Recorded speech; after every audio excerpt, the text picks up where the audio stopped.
David and Jane and their family enjoy a low-impact lifestyle.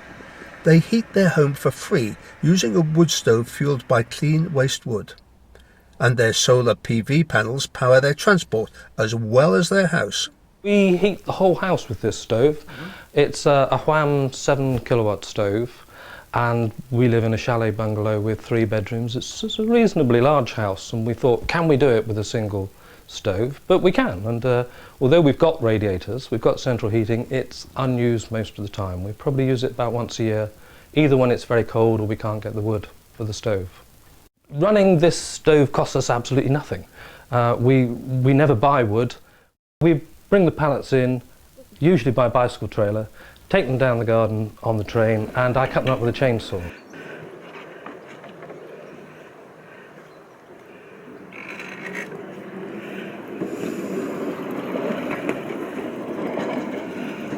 The only cost of running the chainsaw is a bit of oil once in a while, and maybe a new chain once a year.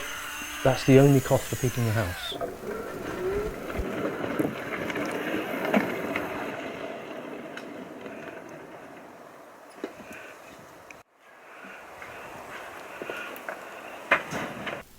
When we decided to have a single stove heating the whole house, the obvious issue is that you're heating one room.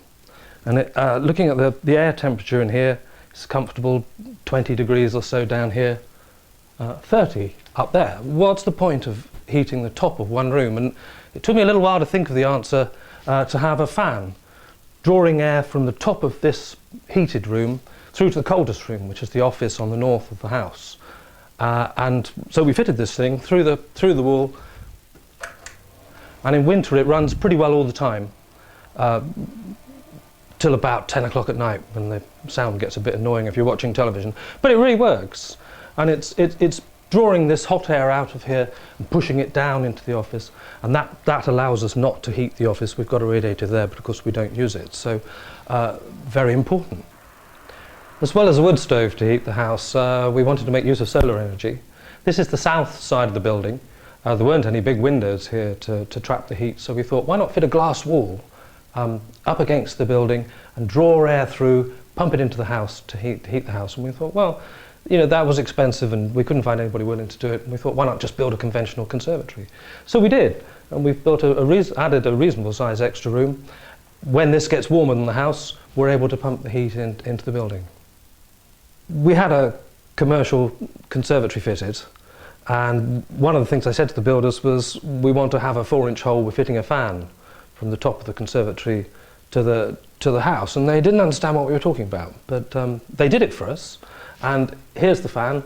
This Ventaxia fan has got louvers that shut, so that when it's colder here than it is in the house, there isn't any cold air flowing in. When I turn it on, the louvers open, and then it sucks out the nice warm air from here into the house.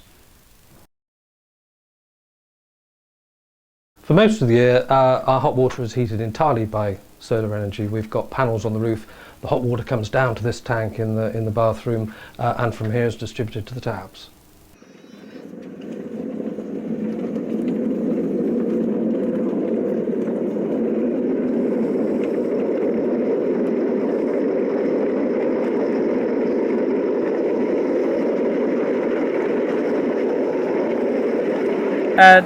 All of these run on electricity except for the pedal one and the steam, which are charged. Their batteries are charged by the solar panels, so it's all eco.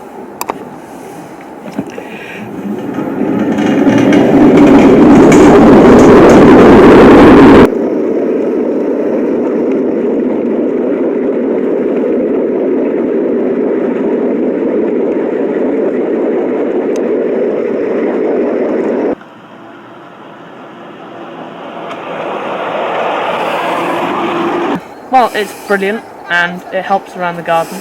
We carry pretty much everything on the railway, so it helps.